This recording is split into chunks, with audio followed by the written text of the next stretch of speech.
Maybe it'd be great to like start with a quick intro. So I'll just go from like Taha to Zishan to Kevin, and you guys can tell people a little bit about your backgrounds and what you've been up to, whether you're working in tech sales or whether you've just broken in like Zishan and Armani. Do you want to maybe start Taha with a quick background and quick introduction? Yeah, sure. So I've been working in tech sales now for the last nearly 2 months. I started on 1st of September. Previous to that, I was working at Deloitte as an audit senior. So that's my background. I did accounting and finance at uni. 3 years at Deloitte, didn't really enjoy it at all, to be completely honest with you. I don't think there was a day that I really enjoyed. Yeah. So I was thinking about moving across into something different. Was always told that I'd be suited for a sales kind of role. I just kind of always thought sales was a bit basic, I guess. You know, there's a kind of people have this kind of conception about sales, so I wasn't really sure. Even financially, I thought, commission heavy jobs, I'm not really convinced by it. And then about a year ago, I think I saw a couple of your videos, a few other people's videos too about tech sales, and it interested me then. And then I think I kind of took the plunge and gave my 1 month notice and gave myself literally a couple of weeks to get a job. And luckily for me, at the hiring day went really well, and I got the job and started on the 1st of September. So yeah, that's pretty much it in a nutshell. That's awesome, man. That's awesome. So you left a very, very good job at basically the best accounting firm in the world to get into tech sales. We'll come back to you in a couple of seconds because I've got a few questions for you. Maybe I'll go to Zishan next. Zishan, I know you just recently broke into tech sales. Can you maybe start with a quick intro about your background, tell people a little bit more about what you've been up to over the last few years? Yeah, for sure. So I am from Birmingham. I've had a couple of probably relatively big jobs. I've worked at HMRC for like over 3 years, and then the next big job after that was what I left recently, which is PwC. I was more of a like in a finance analyst type of role there for about 4 years. And the progression was incredibly slow, to be honest with you. In there, still, I was kind of like doing more or less similar sort of stuff at a similar grade, and that sort of thing. And ultimately, that's kind of like what made me start to think about my future and about what I really wanted to do. And I think something that I heard a lot about, especially when I was still at PwC, was Zishan, you're competitive. Zishan, you're smashing your targets. And I was hearing these kind of buzzwords, right? And then eventually, like, about maybe close to a year ago, I guess, or maybe more than a year ago, I came across like tech sales actually, and it was quite interesting because I was hearing about other people and what they were doing, and they, from what I was hearing, I was thinking, well, you know what, I kind of did give it a shot many years ago with sales and event marketing and that sort of thing. I even did like assessment centers and I got through with them and stuff. And so it's just I never really took that jump and that plunge essentially. And so I did with obviously break into tech in the sense of like coming onto an actual program and learning from yourselves and trying to get that actual tech sales job, because obviously with the tech sales job, yes, there's commission, but there's also a really good base salary, which is what really appealed to me, and that's what made me want to plunge into this.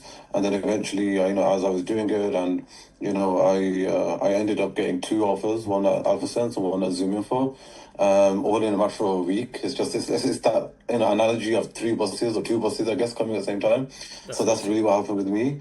And then I actually went with AlphaSense, and I started on Monday, just this Monday, last few days. That's amazing, man. Thank you. I'll come back to you in a second. I'll go to Kevin next, who's actually been working in tech sales for like the last maybe 6 months now. Do you want to maybe start with a quick intro, Kevin? Like what you were doing before, what you've been doing over the last few months. And I know that you recently moved companies, so maybe tell people a little bit about that journey as well. Oh, we can't hear you, brother. I think it might be your audio or something. We still can't hear you. Can you hear me? Yeah. There you go. Go on. Yeah. I can't hear anything. You can just talk. Just talk. It's okay. There we go. We're live. So my name's Kevin. I'm 20, so I didn't go to uni. Well, I did go to uni. I decided to drop out as it wasn't for me. I have a background in software engineering, so I did computer science all throughout college. Did an internship in like software engineering for 6 weeks. At that point, I didn't realize that wasn't really my calling, to say the least. I was coming home tired, I feeling drained, and I realized there wasn't that thrill, I guess you call it. And then after having some experience in sales over like a year ago now, and I did door to door, I really enjoyed that. I did quite well, so I decided to progress with that. more like a sales career. And then, like everyone else, about a year ago, you stumble across tech sales, and I realized this is something I can combine both the things I like for my enjoyment for tech and for sales, and it felt like a no-brainer at the time. So, it's in terms of my previous role, I was working for a company called PHMG. I'm not sure, probably you guys are familiar with it. Probably the recruiters are always active. So that was a cold call and heavy role. So not much as the typical SDR tech sales job goes with the emails and LinkedIn. It taught you a lot, like direct sales mostly is not as much as like a medic approach. Obviously with those kind of jobs, fast paced, quite stressful at times. And it obviously taught you to be a good sales rep by the end of the day, which led me to progress to my other company, which I'm at, is Access Pay, which is a fintech solution. So it's completely different from the audio branding from PH to fintech, and that's where I started 2 weeks ago. That's awesome, man. Thank you for that. I'll come back to you with some questions in a second. I'll go to Musa next, who's actually been at his tech sales job for the last few months. Musa, do you want to maybe start with a quick intro, brother? And then I can ask you some questions as well. Yeah, of course. So, originally I did a degree in biomedical science. During my degree, I thought I wanted to go into the lab and work there, but I realized, soon enough when I went for the interviews in the lab, it's very boring. A lot of the people looked very depressed there. Now, during my time at university, I did a sales role for a few months, and I did really well. I was on the phones, I did really well to my surprise. And then I left that job, continued on my studies, and as soon as I finished my biomedical science job, I got a job. It was like a sales job, half sales, half customer service in the kind of medical device field. Stayed there for around about 2.5 years. Started off, as someone who wasn't too good on the phones, used to get nervous, all of that, and then, worked my way up to the top performing guy on the team consistently, quarter on quarter. But I realized, I wasn't getting any progression from there. Every time I'd speak to my manager, they'd just say to me, keep on doing it next quarter, and I wouldn't get anywhere. Now, at the time of this, I came across, your TikToks, Lara's TikToks, and a few other people where it's essentially the same job as what I'm doing, right? But you can get paid double, triple more. So it was a no-brainer. And then I think, I reached out to you guys, joined the program. Was in the program for about 5 months. Could have got it sooner, given, I've got it about around 2.5 years, 3 years of sales experience. But of course, I was managing a full-time job and kids and all of that. So far, I've been in tech sales now for the past 6 months. Much easier job than what I was doing before. Well, thanks for the intro, by the way. Why don't you, because you messaged me on WhatsApp saying you're doing really well, maybe tell people a little bit more about what has been going on, how you've been getting along with your quota, what the job is like. Maybe tell us a little bit about the reality, a little bit about the, did you get, was the job what you expected, or is it better, or is it worse than what you expected? Tell us a little bit about your experience.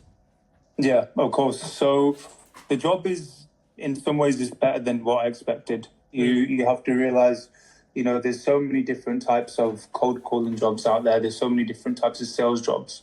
Unfortunately, the one I was at for 2.5 years was very micromanaged. It was very, I had to do 12 calls a day, and each call would be on average around about 20 minutes long, 20 to 30 minutes long, sometimes 15 minutes. And imagine you're having to do like 12 of them a day, every single day.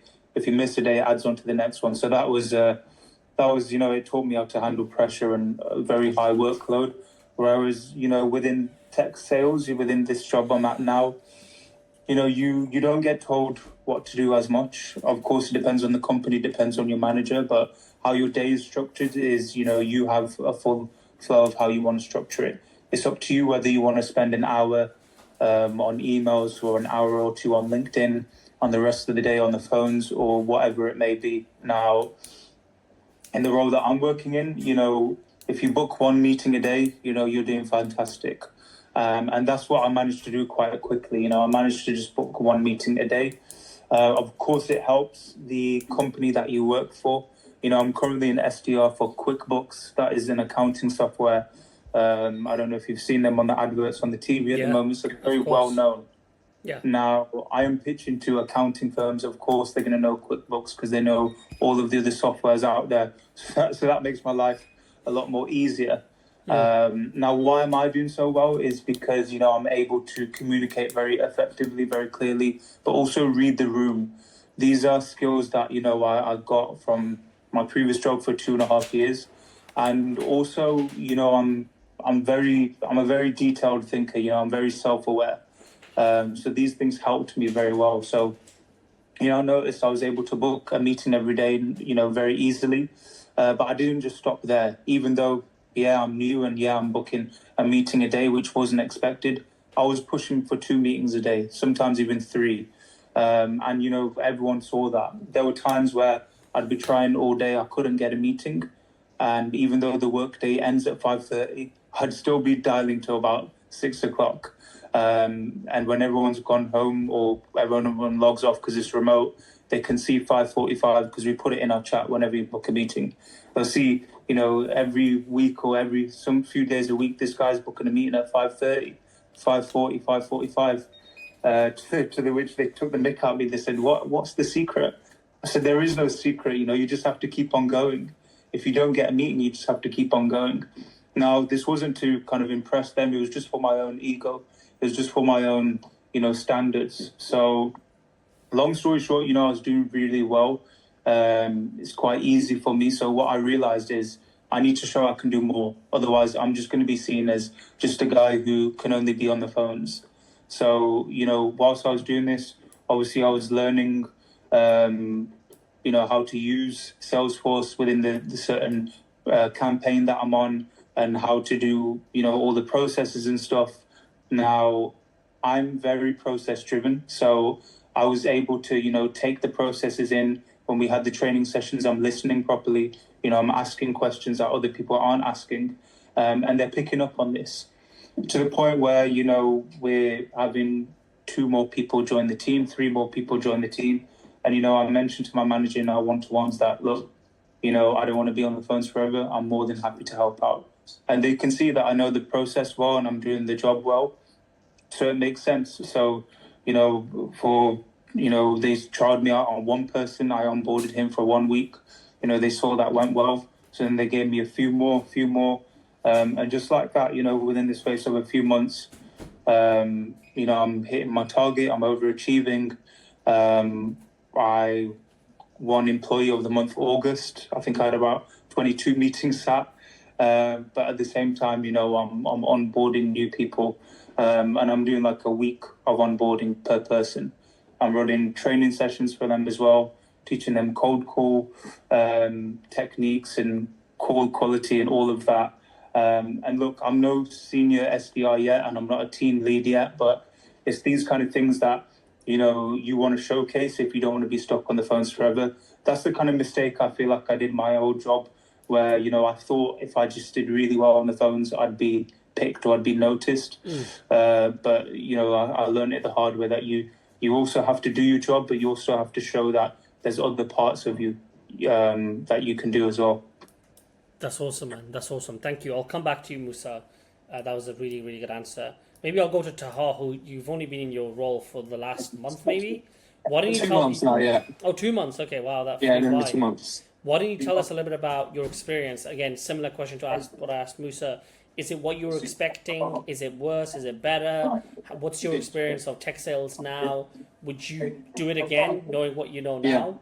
Obviously, you know, you left a really good job for this, right? So tell us a little bit about your experience. Yeah, no, for sure. Look, I think it's probably better than what I expected.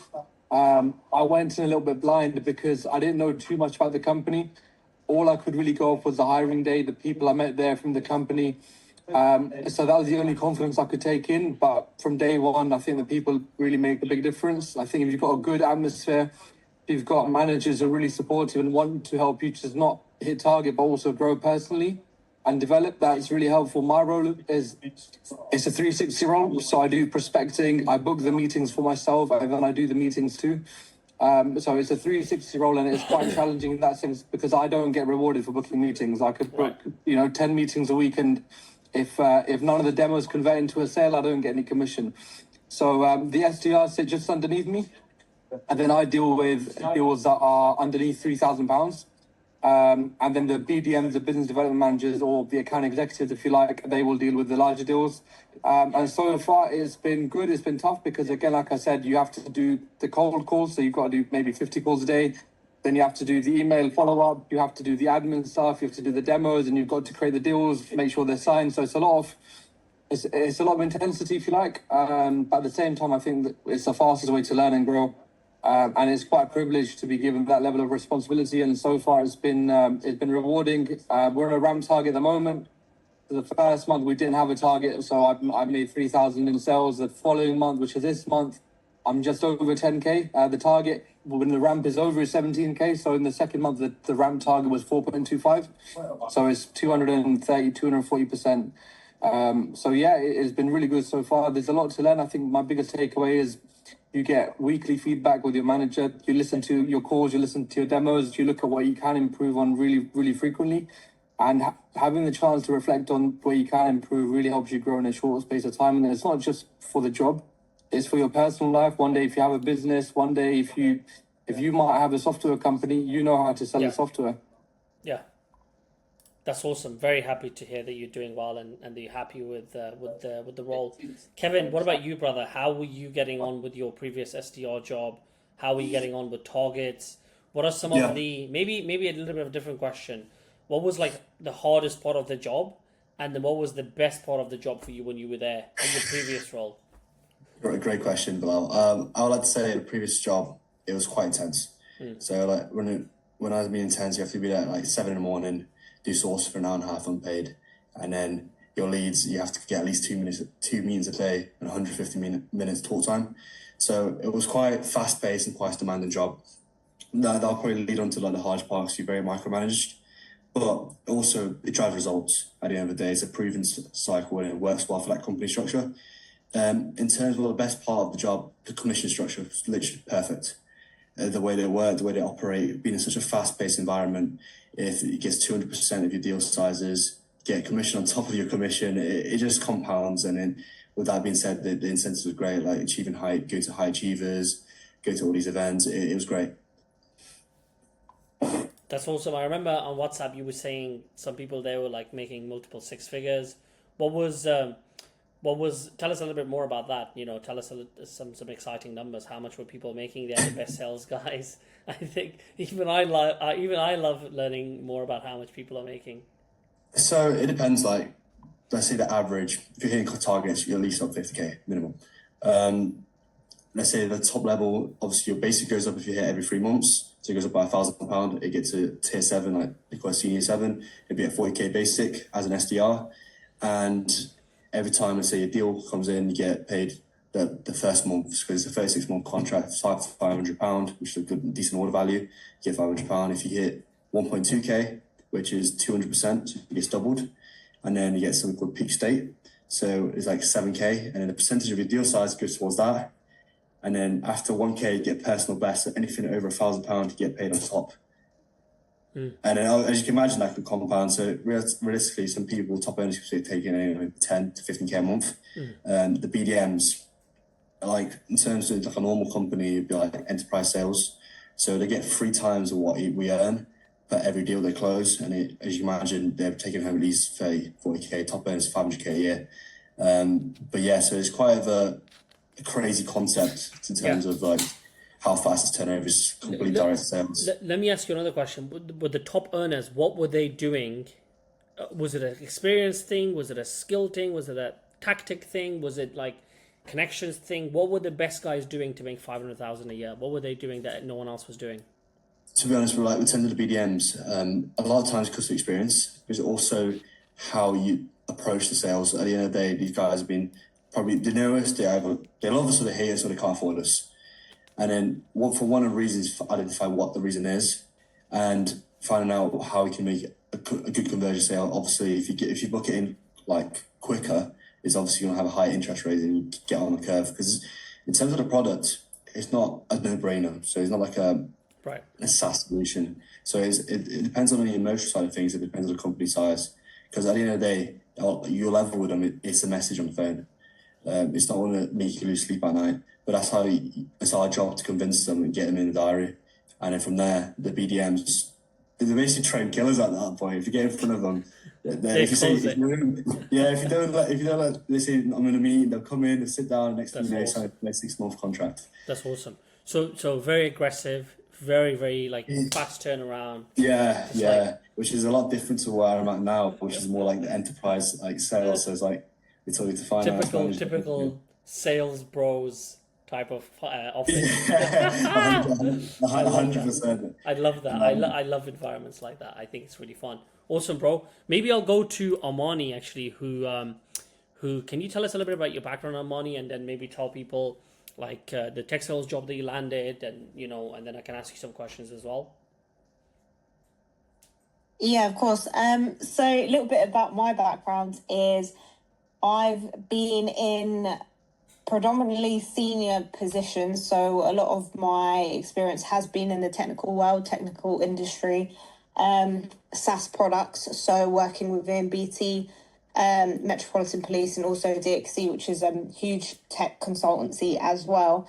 So my role was pretty much leading change management within the actual company itself, but also consulting for other tech companies as well as managing software projects. So the biggest reason for wanting to leave it was flexibility. I wanted to be able to flex my time, and also being recognised for the amount of effort and work I'm putting in and being compensated for that. So breaking into tech sales, I didn't even think I could do it. I had no technical... I had the technical background, didn't have the sales experience. So it wasn't... I needed that advice, the help and guidance to kind of break in. Mm-hmm. So in terms of what I've landed just now, I'm going to be starting in December.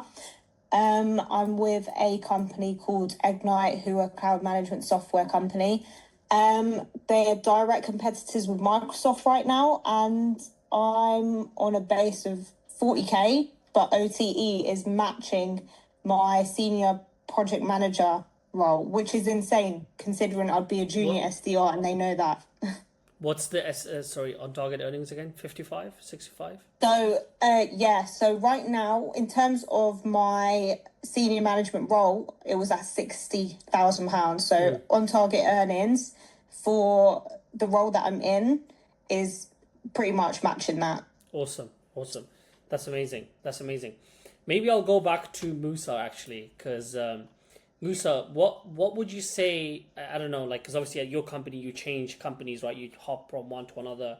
But from the experience that you've had so far in tech sales, what are the best guys doing that are consistently hitting their targets, making a ton of money, just killing it out there from what you've seen? What are they doing that other people are not doing? Yeah, I'd say focus on quality, not quantity. There's other guys on the campaign who are able to do a lot more dials than me. I'm doing a lot less. But at the end of the day, everyone's happy. The managers are happy. The clients are happy, because at the end of the day, what matters is meetings booked and, if they're converting. Now, you have to focus on quality. Now, by that, I mean your qualification. Important questions that, you should be asking is, of course, when you've got out of the way, if they're the right person. But, what is their problem at the moment? What don't they like about their situation at the moment? And where are they trying to get to? And, if they are in a position where they can move forward, how soon would they be willing to invest? These are certain things that I'll ask. Make sure you take your time. Obviously, you're not going to spend, 10 minutes on a call. But, just for the few minutes that you have them, book the date with them. Once you've confirmed the date, then re-qualify them as much as you can whilst you've got them on the phone. The job is not to, give them so much information like a product expert. The job is to extract, their problems and their situation, but also dangle the carrot of what you can offer. That is what's going to, entice them into joining your meeting. And then you, using all your notes, you can feed that back to the AE. Now it's the AE's job to close that deal. You've done the best thing. you can do. So that's the one thing I'd say, qualification quality. And the second thing is, you know, if you have a bad day, like I said, don't stop going for it until you book that meeting. I set myself to the standard where I have to book at least, you know, one a day. Now, if the target's, let's say, you know, 10 a month or 15 a month, and you're doing one every day, 5, 10, 15, 20, you know, you're covered by the second or third week. Yeah. However, if you keep that mindset, you know, as you know, in different industries, there's different trends. You know, people are going to go on holiday, people are going to cancel or reschedule. So you want to make sure that you keep on pushing so you're covered not only for this month and put yourself in a safe space for this month, but once you've boxed off this month, you can then book in for next month and do basically half of, or if not all of next month's target already. Thank you, bro. Thank you. Maybe a final question for you, Musa. What is your on-target earnings this year, and do you think you can realistically hit that number? Yeah. Do you mean like how my commission structure is? Like, what's your on-target like total earnings that you could make this year in your first year in tech sales, or like your first 6 months in the industry? Yeah, so it's like around about $1.5 grand extra commission a month. I'm already hitting that, to be honest. There's no higher I can do. So I'm already hitting the most I can do. So what would be your first year salary then, if you were to hit all of your targets? So if we're going off of, my base is pretty low. Let's say around about 28 base, plus around about 1,500 a month. I don't know. That's how much it would be. Now, yes, it is a lot lower, you know, compared to other tech companies, you know, the other roles that the other guys are getting who've got less sales experience than me. For sure, yeah, it's definitely lower. But what I wanted to do is I just wanted to get my foot in the door and make sure I've got that tech sales experience. And, you know, obviously show the best that I can do. So then if I do decide to move on in the future, you know, I've got all the accolades to my name. Awesome. Final question. What are you hoping to do next year? Are you looking to become an account executive? Are you looking to stay where you are? You're doing really well. What are your plans and goals for 2026? Yeah. You know, move towards getting off the phone. Ideally, you know, I am getting offers already from other companies, you know, from Dubai and stuff like this.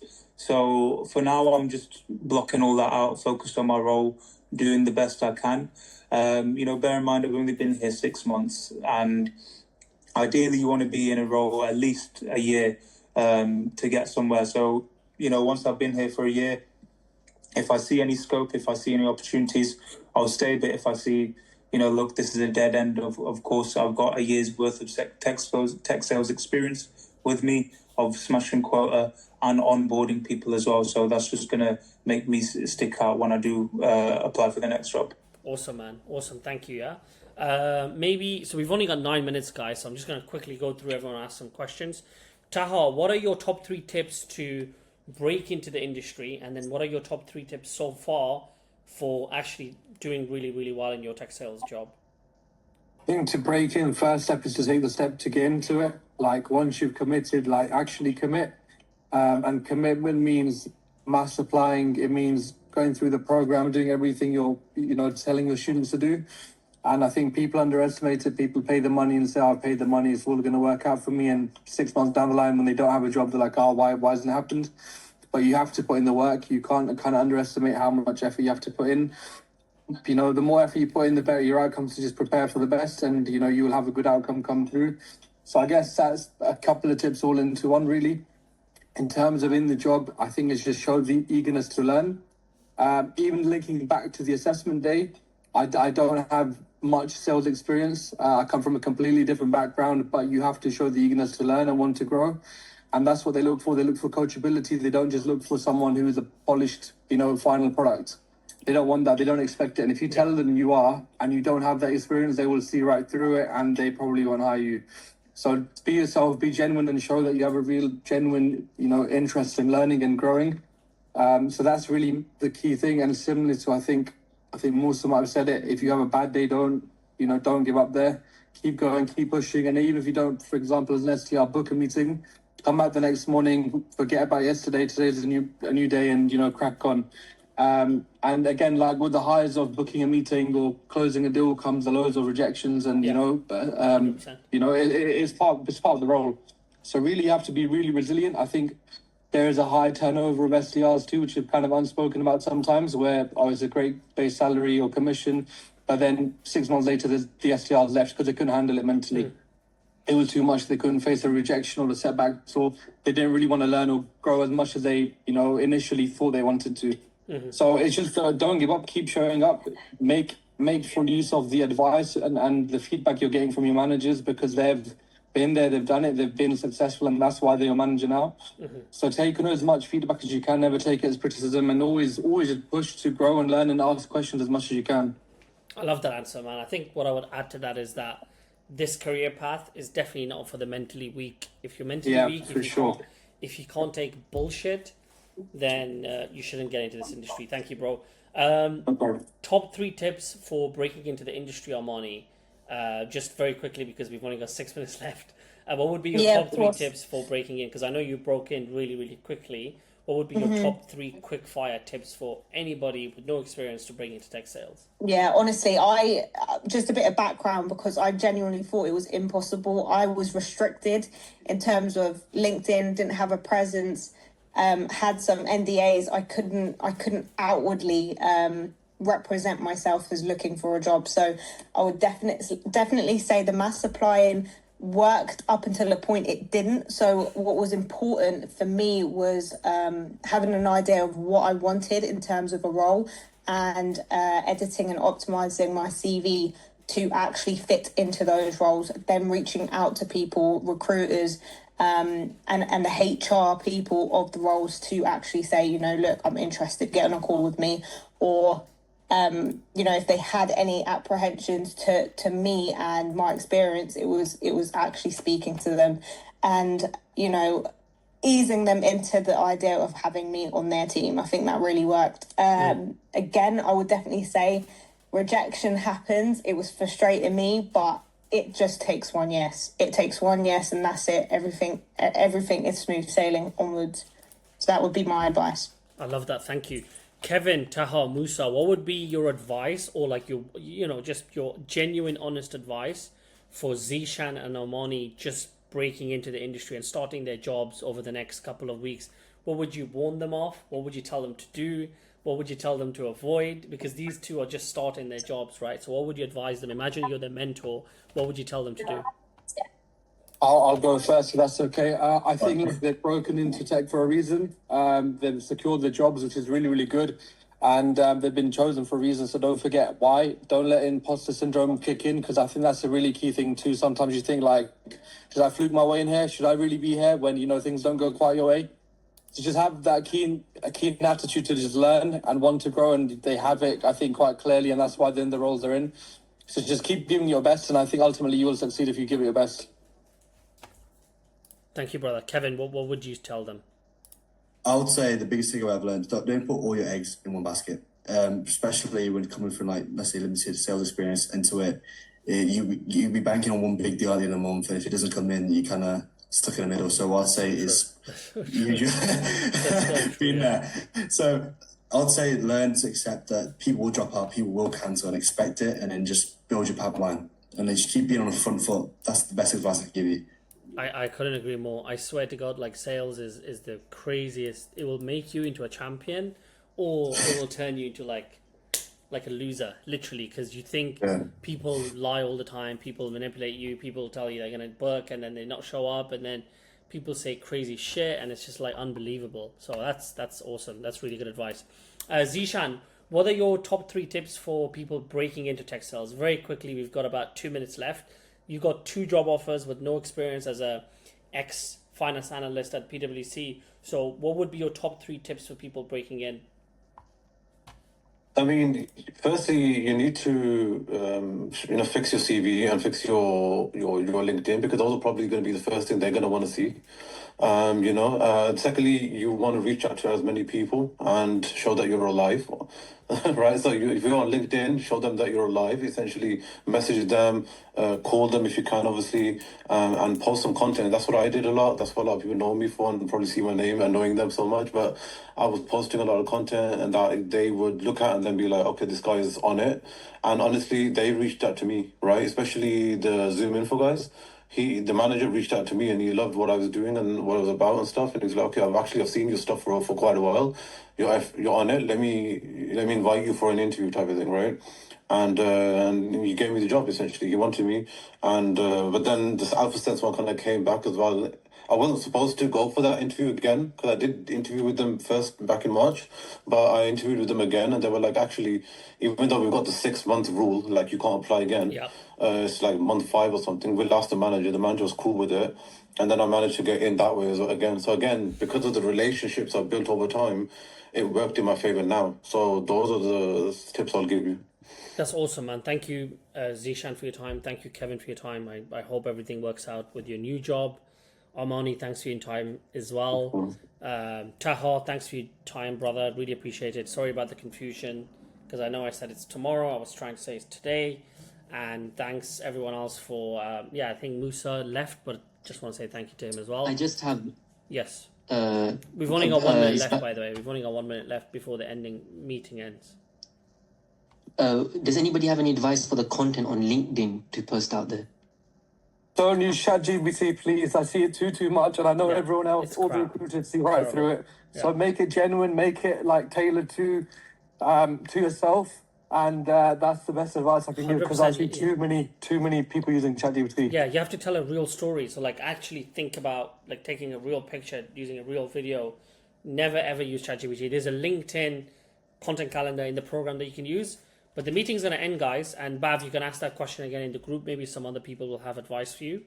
Until next time, guys, thanks for your time. And thanks again, Kevin, Zishan, Armani, Musa, and Taha. Thanks, guys. No problem. Thank you. Thank you. No worries. Thanks. Bye. Cheers.